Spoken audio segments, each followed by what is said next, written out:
یہ دیکھیں، یہ ہے امریکہ کے پریزیڈنٹ کی سیکیورٹی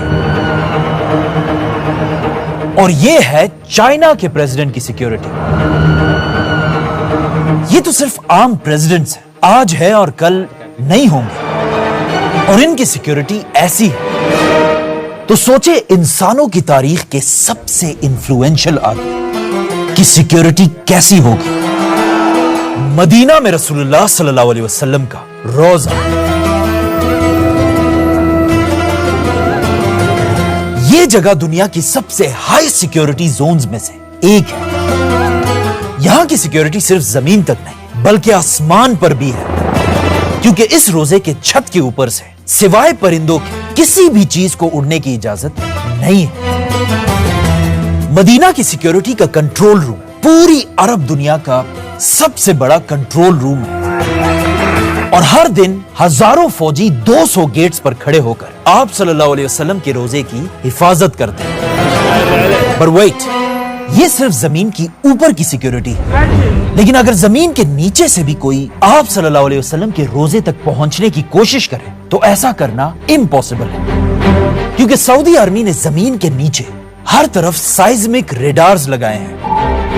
مطلب اگر مدینہ کی زمین کے نیچے کوئی بھی چیز تھوڑی سی بھی ہلی تو اس کی خبر سیدھا سعودی فوج تک پہنچے گی، اور پھر کچھ ہی دیر میں پورے سعودی میں ایمرجنسی لگ جائے گی.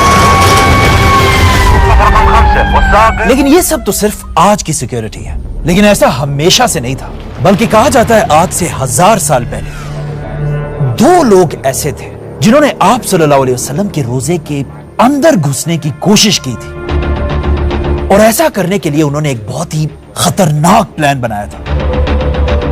اور یہ ساری کہانی ایک پرانے زمانے کی کتاب میں لکھی ہوئی ہے جو میرے پاس یہاں پر کئی پڑی بھی ہوئی تھی. ایک منٹ،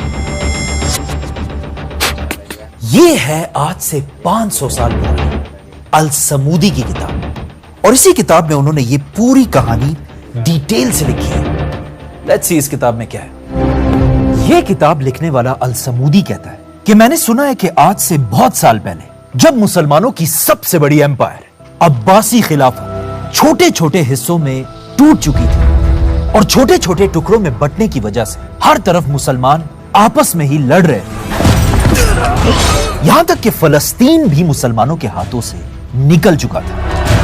ایگزیکٹ اسی ٹائم جب پچھلے 500 سال میں پہلی بار مسلمان کمزور ہو چکے تھے، اسپین کے ایک چھوٹے سے گاؤں میں 2 کرسچنز نے ایک بہت ہی خطرناک پلان بنایا. ایک ایسا پلان جس کا اب تک مسلمانوں کے کسی دشمن نے بھی نہیں سوچا تھا.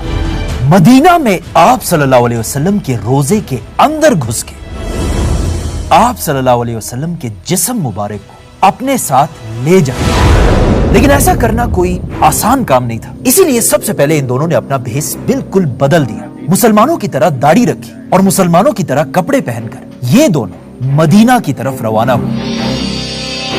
جیسے یہ دونوں مدینہ پہنچے، ان کی لمبی لمبی داڑھی اور کپڑوں کو دیکھ کر مدینہ والوں کو لگا کہ یہ تو بہت نیک لوگ ہیں، اور ان دونوں نے مسلمان ہونے کی اتنی اچھی ایکٹنگ کی کہ انہیں مدینہ میں رسول اللہ صلی اللہ علیہ وسلم کے روزے کے بالکل پاس ہی ایک گھر ملا، اور یہ دونوں یہاں رہنے لگے.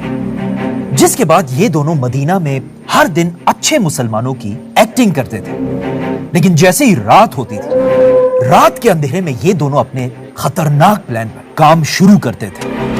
فار ایگزامپل، یہ رسول اللہ صلی اللہ علیہ وسلم کا روزہ ہے، اور اس روزے سے صرف اتنا دور ان 2 آدمیوں کا گھر تھا. ان دونوں نے اپنے گھر کے اندر سے زمین کو کھودنا شروع کیا تاکہ یہ اپنے گھر سے ایک ٹنل بنا کر رسول اللہ صلی اللہ علیہ وسلم کے روزے تک پہنچ سکے، اور آپ صلی اللہ علیہ وسلم کے جسم مبارک کو مدینہ سے اپنے ساتھ لے جائے.